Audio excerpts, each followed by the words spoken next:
This week on Dumb Pitches, I am my own guest again, as requested by the millions of fans who listened and watched this. And this week I share what I could potentially never be a good idea, but taking edibles and underestimating the power of them, specifically while at work, like an actual job. Anyways, it's an experience. Blake's here to help me. He shares plenty of his experiences as well. Here we go. Dumb pitches. What a bunch of dumb pitches. Oh my goodness.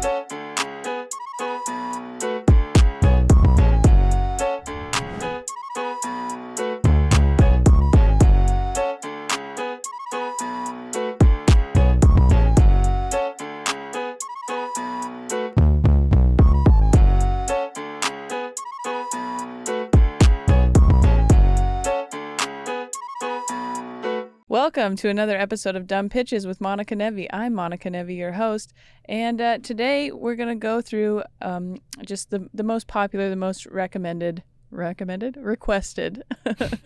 thing was for me to share another public bad idea of mine, and so I chose something that I feel like is potentially never a good idea. Blake is here to help me. Hello. And question me as we go through.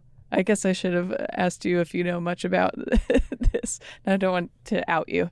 I was thinking about edibles because I used to smoke a lot of weed, Mm-hmm. and I used to eat a lot of edibles. I did the marijuanas, you know.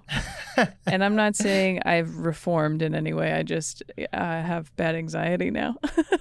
Oh, wow. So I don't use it as much as I used to. Do you have much experience with marijuana, Blake? Yes, I have some really fun stories with it. But wait, are you saying you got anxiety from the weed? No. I know. I think that I just developed a panic disorder, and so I have to be really picky about what types of weed or how much now. Oh, I feel that. Which makes me feel 100 years old, but whatever. I can't do sativa. Okay, yeah. So you kind of, yeah. I'm the person that, even though I've smoked and ate marijuana for years, I'm at the counter like, okay, have you smoked this one? What did it do to you? Like this, Right. really using the bud tender now. But it just made me think about edibles, and I know I'm a little bit older than you, Blake, but when I was young in my heyday, you didn't know how much was in it. You couldn't just go and get it from a store and they were like, there's 5 milligrams of THC in this. It was like your friend's mom made a cookie and you were just hoping for the best. Oh my gosh. I just remember, so I went through a period of time, which I talk about in my act a little bit, where I worked at a trampoline facility. Did you get high doing trampolining? Yeah. Well, I mean, it would have been better if I was there to jump, but I was working. It wasn't the best. Obviously, this is a bad idea. Okay, that's the point of this. My most successful moment is that I have this podcast. There you go. I forgot to give myself. You guys know what's up. I would, and this is actually what happened. My friend Dane, his mom would make weed cookies, and then he would sell them. Wait, how old were you and how old was his mom? I'm not his mom, doesn't matter. But how old were you? Were you old enough to?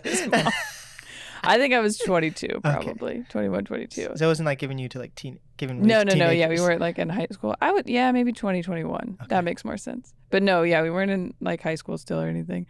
And I don't know if she knew who he was selling them to, which, whatever. Anyways. Oh man. I just remember the first night we had one, he gave us a cookie and we were like, weed cookie, cool. And then ate the whole thing, which is never, that's the worst idea when it comes to edibles.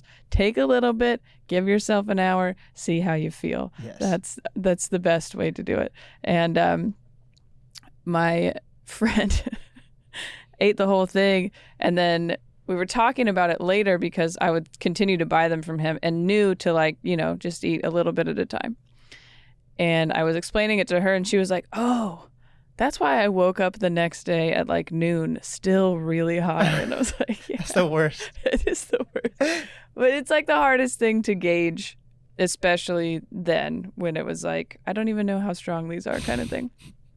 Right. So I would have the cookie and a normal sized cookie, and I would take basically just a bite. And even then, I don't know why, it's just like you don't know what you're gonna get each bite for whatever reason. So I just remember one time because I would do this a lot where I would like eat a little bit and then go to work because I hated that job. Obviously, I didn't really care about the customer's safety, but neither did my managers, so whatever.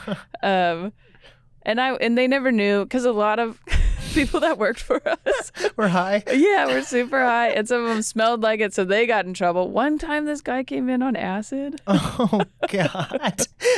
and he told me, and I was like, I wasn't a supervisor at the time. Eventually, I got promoted, but so I don't really care, like it wasn't. But how weird would that be to be on acid while a bunch of people are jumping on trampolines around you? Like I don't know.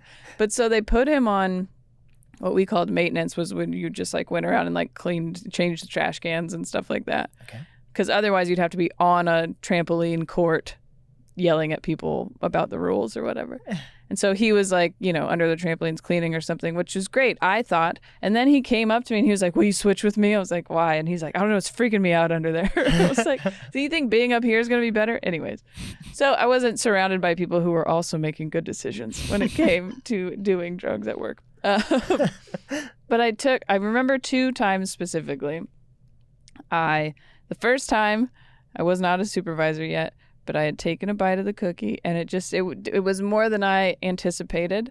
And we had a foam pit, so it was like 2 trampolines into a foam pit that looks the same as like, when gymnastics athletes are learning new tricks and they jump into foam. It looks just like that. It's all those cubes. Mm-hmm. And I'm standing there. It's very slow. There's 2 people there, and they're sitting like on the edge of it, just talking. And the whole time I'm standing there, and I'm standing straight forward, and I'm like, they're looking at me. I can tell. They're talking about me. They're looking at me. And I'm like trying not to, you're like, oh, like trying not to look at them. And that's all I could think about. And of course, time slows way down. So I'm just like, can I go on my break now or whatever? And eventually, this is what ruins like the paranoia high for me, is that usually you're like, oh, I was super paranoid this was happening, but it wasn't happening. But then they get up and do come over and talk to me, and they're like, we were over here talking about this. And I was like, I fucking knew it. I was like, oh my God. But then like that job, okay, let me tell you the other time that I specifically remember that was not a good idea. Had another bite of the cookie. It was much stronger than I thought. And I was a supervisor at this time. So before the shift starts, you're supposed to like give a meeting, so the managers are here, supervisor, and then everybody that's there working. And you say like, oh, we have this many parties coming in, and you're going to be on this court, and you're going to be this, and then we'll rotate, whatever. You give them a thing, which usually lasts 5 minutes. And I remember just kind of freaking out and being like, okay, I got to like make sure no one knows I'm high. So I'm going to do the meeting like normal. And, I can do this. And I remember going through it and being like, okay, this is where you go, and this is where you go, and we have these parties, and all this stuff, and then being like, I did it, I nailed it, no one's gonna know. And I looked up, and it was like 25 seconds. Like that's how long this meeting was. And I was like, all right, get out of here, which was funny because I don't know if the managers just liked me, so they like. And I knew when they were high a couple of times, so you can't really call anybody Everyone was out. high at this job, I can tell. Yeah, pretty much. That's what it feels like now. It's like nobody got in trouble because we were all pretty stoned. Yeah, I just thought, I don't know. I used to just hide under the trampolines and stuff, like just not right under them, but there was areas behind them because you have like the walls, And so I would just go under that. I really hated the job, and I really hated my my general manager by the end of it. And there was like, they used to rent out, because it's a big warehouse, obviously, just full of trampolines and stuff. And there was an office space upstairs that they used to rent out, but then people weren't there anymore. So we would go up there and like, watch from upstairs. Oh, there's like a window that looked over Yeah, everything? that looks down. Okay. But then you could just like that was where all the managers pooped or whatever. Like there was other space up there. So I used to just go up there and hide a lot too. That's true. All the other managers pooped.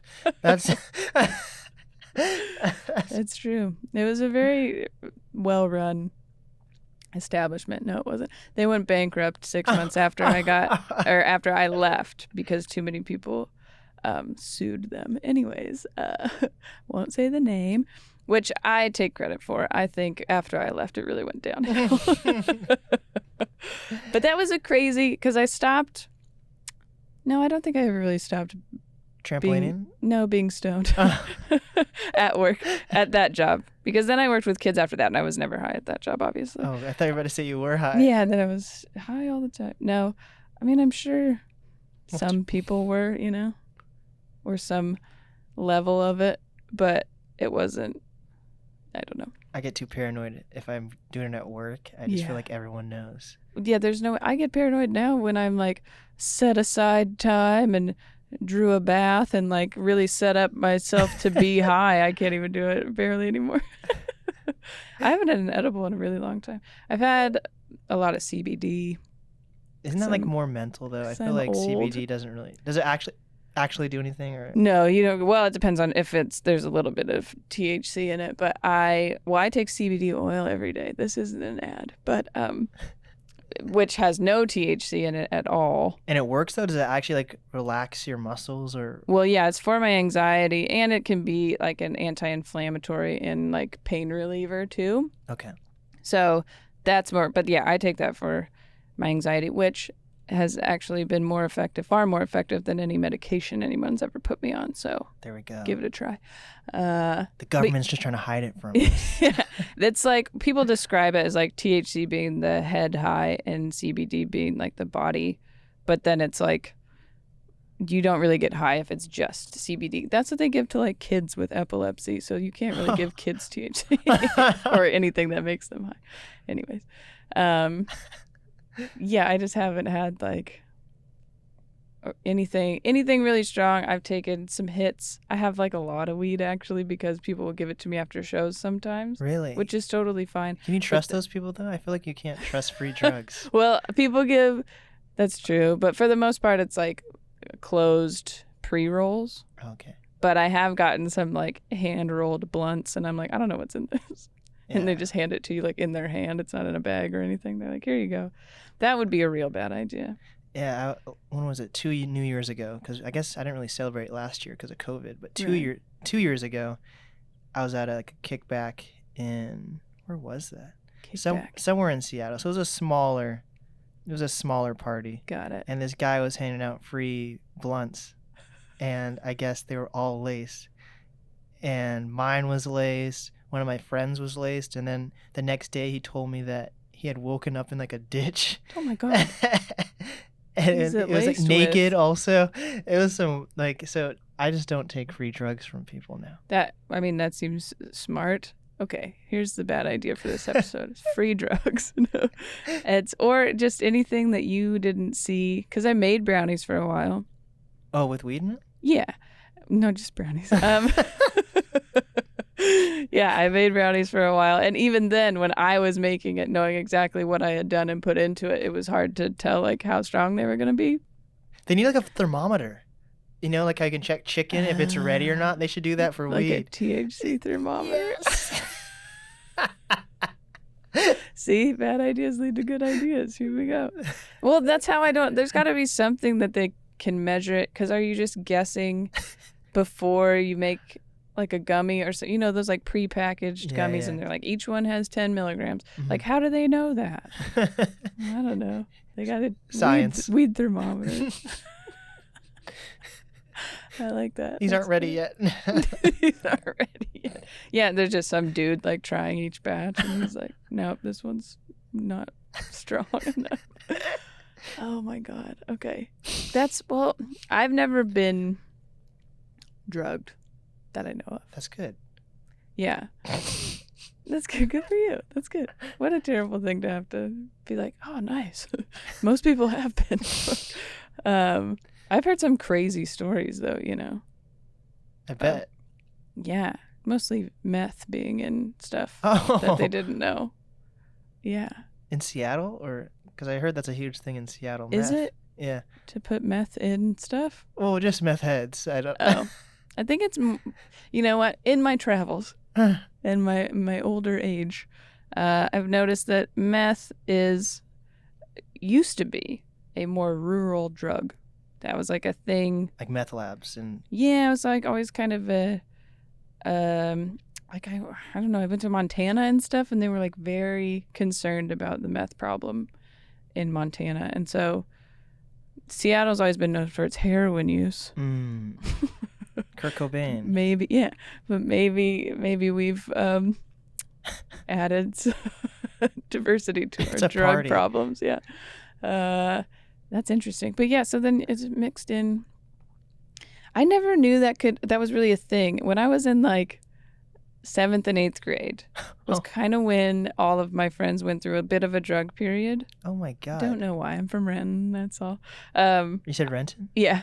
I didn't because I was an athlete and was very afraid of anything. But I remember this guy, Kyle, he missed a day of school. And whenever somebody comes back from being gone, you're like, oh, were you sick? What happened? You always ask. And he was like, well, I had this blunt on Wednesday night, and it was laced with meth. And I was like, oh my God. What? Like, I didn't know that was, I think that actually kept me from trying weed even until I was like 18, because I was like, you don't know what's in it. Isn't that something you get addicted to after the first time? See, that's what they tell us. I don't know if that's true, but I think the few people I know that have accidentally had it, I mean, I know some people who do it on purpose or have done it on purpose, and they seem to really enjoy it. I bet. But the people who've done it on accident, because that was always a fear that I had too, was like, I don't know, I heard some celebrity talking about like Oxycontin, and they were like, the next day I was like reaching on the side table to see if there was more after the first time they had done it. And so I maybe that was like the DARE program in me of being like, if you try it once, you're going to die, or you're going to get addicted forever, And I don't know if that's true, or there's plenty of things where, I mean, I don't know if I should out myself a ton, but I've done a decent amount of drugs as far as like the list goes.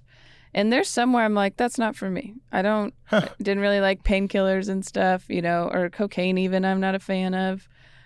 But I like weed and mushrooms and stuff, So I think if that's your thing that you like. Meth? Yeah. Then you do it once and you're like, this is my thing, Oh, or you want to do it again. Because I know I have a friend who did crack once, and he was like, I mean, it was fun kind of while I was high, but I wasn't like, oh, I want to do that again. Which is, I don't know if that means like you just don't have an addictive personality, or crack's just not your drug of choice. Sorry, this is crack's not for you. That'd be cool if you can just go to I wouldn't want it to be a hospital. I would want it to be like a cool place that you can go if you really want to try hard drugs, and there's just doctors. And just be monitored and yeah, stuff. That'd be cool. But it would have to be like a cool environment. It couldn't be like you're just at a fucking like lab and they're just testing you. Well, I mean, anywhere with drugs is cool. Just kidding. That's an interesting idea too. Look at us. We're really, or you mostly, just got the THC thermometer and the hard drug facility. Is that a methadone clinic? I don't know. That's funny. I just think, I mean, I went into this being like, let's talk about the tamest of drugs and how to how maybe it's a bad idea to underestimate or even just try to estimate an edible. And now we're like, so what about meth? I mean, I think more people would do meth if it was a cookie. A meth cookie. Like Cookie Monster. He's probably on some meth cookies. No one ever thought about that. Like, I mean, I think people have made that joke that he might be stoned because when you have an edible and then you're like, you get hungry, so then you just keep eating more of the edibles. That's always a bad idea. I wouldn't be surprised. Yeah, I don't know. I mean, just, I guess the moral of this episode really is find what hard drug works for you best, you know? You just don't ever really hear of anybody being like a casual meth user. That's very true. You know, it's just a recreational. You're like, well, any drug is recreational if you have enough fun, you know. Because I've heard cocaine people teeter on, I feel like, but like ecstasy and stuff, I know some people who are like, oh, I've done it like 2 or 3 times and just at a rave. That's anyone who goes to a rave. They're open about it. Right. But then, I don't know, because I feel like that one would be the one that you would want to do again, you know? But I don't know. Makes your brain mushy. I guess I think like ecstasy, weed, and cocaine are the most common drugs people use, right? Yeah, that would make sense to me. But how different is like ecstasy from a crack or a meth? Like how do we know if it's actually more or less dangerous than one of those, and we're just told that they're not? I think it's like finding a therapist. You know, you got to try some out first. See which one works for you. This is a terrible idea. Don't try. You don't have to do drugs, you guys. Let's bring back those Dare shirts, you know? Yeah, you just won't be cool, but you don't have to try drugs. That is an interesting. I mean, I feel like Dare really harped on weed a lot, and that was their downfall. Yeah. Like if maybe they were like, because they never really said much about alcohol, and that I feel like can be worse than, especially worse than weed, but worse than some other things you could do, you know? Like Shaggy from Scooby-Doo, he's probably high and he's solving mysteries. How many alcoholics are solving? He can talk to a dog, yeah, too, you know? Raggy? Exactly. Weed's great for you. I did have a conversation. Now, I love this person, a friend from high school, but potentially the dumbest person I've ever really, really known. You know, sometimes you meet someone and you're like, they're pretty stupid, but I don't know them well enough. I really knew this person. We knew each other since like elementary school. Very successful, very nice guy now, but still very stupid. He liked pot a lot in high school and would wear sunglasses in class, like that situation, you know, like he'd smoke outside and then try to hide it, which I'm like, they have to know. They're not so stupid. But he was really caught up on the idea that, or the fact, I guess, that THC like fills in the cracks in your brain, right? Okay. Which is why it's altered. And I don't know if any of this is true. He just seemed like the only thing he had ever researched was weed. And I'm not kidding. He was like, so I think it makes me smarter because when something goes in there, then it's got to go all the way around for it to get into my brain. And I was like, what the fuck are you talking about? Then we ended that conversation with, so you're saying my Xbox came from Native Americans. And I was like, what? That's not even close to what we were talking about. I think basically the idea of that conversation was like, you know, we stole land from Native people and now we've turned it into this crazy big whatever economy. And that's what he got out of that. Okay. Anyways, but that like, it is funny when people kind of stand up for the drug that they do. I mean, I guess weed's kind of the one that people do the most because there is some benefits to it. Well, I guess mushrooms too. People do it with mushrooms too because they're like, oh, you can microdose and it's good for you. Whatever. Aren't there like mushroom pills now? Yeah. And, I mean, they've done, what's the other one? What's the horse tranquilizer? Ketamine. There's like a ketamine therapy for depression. Yeah. Which is... You can also have used that. I know people have definitely... use ketamine. Oh, yeah. Yeah. Well, that's like a party drug, too, I feel like. Yeah. Take it to the raves. I don't know. I feel like... I've never been to a rave. I'm old. You haven't been to a rave? No, actually, it was very popular when I was younger. Mostly, it started when my brother was older. He's 9 years older than me. So when he was in, like, senior college area, then I feel like it didn't really hit with us. We were more, like, go to the club, hip-hop type of generation. And now then EDM became popular. Yeah. And it like is back.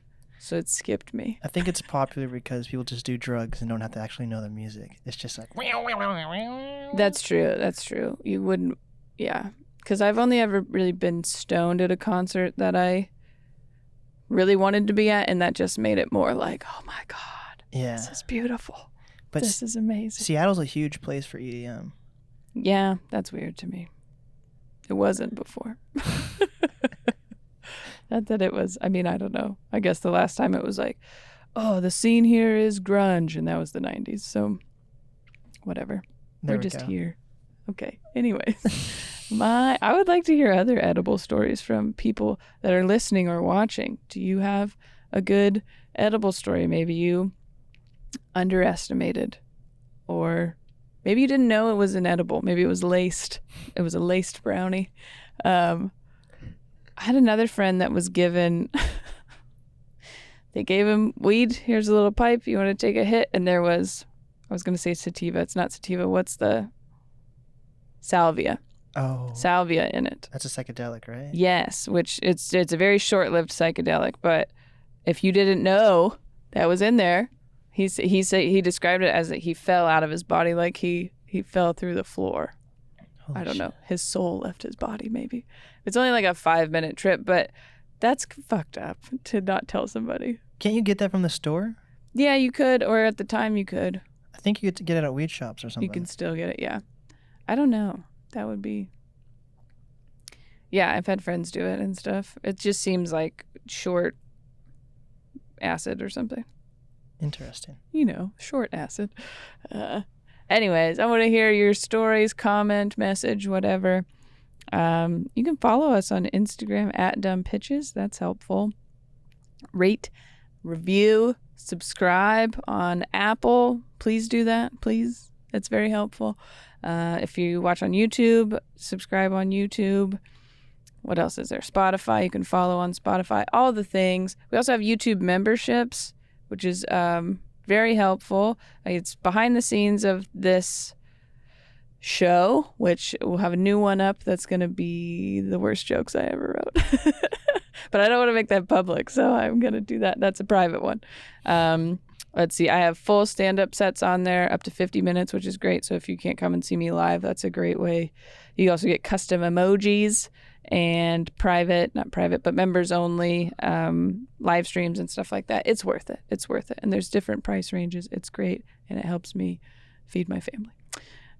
Also, I am quite booked. I'm back on the road touring quite a bit. So monicanevi.com.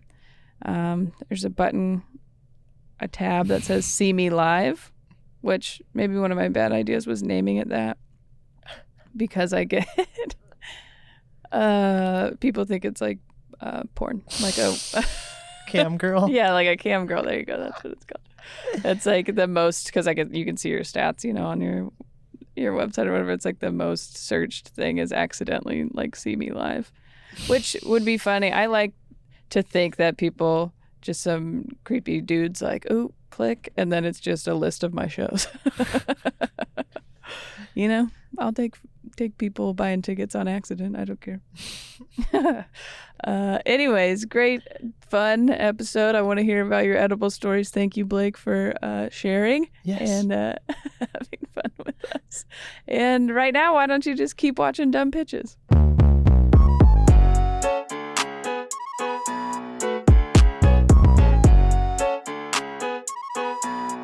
You're weird. Yes.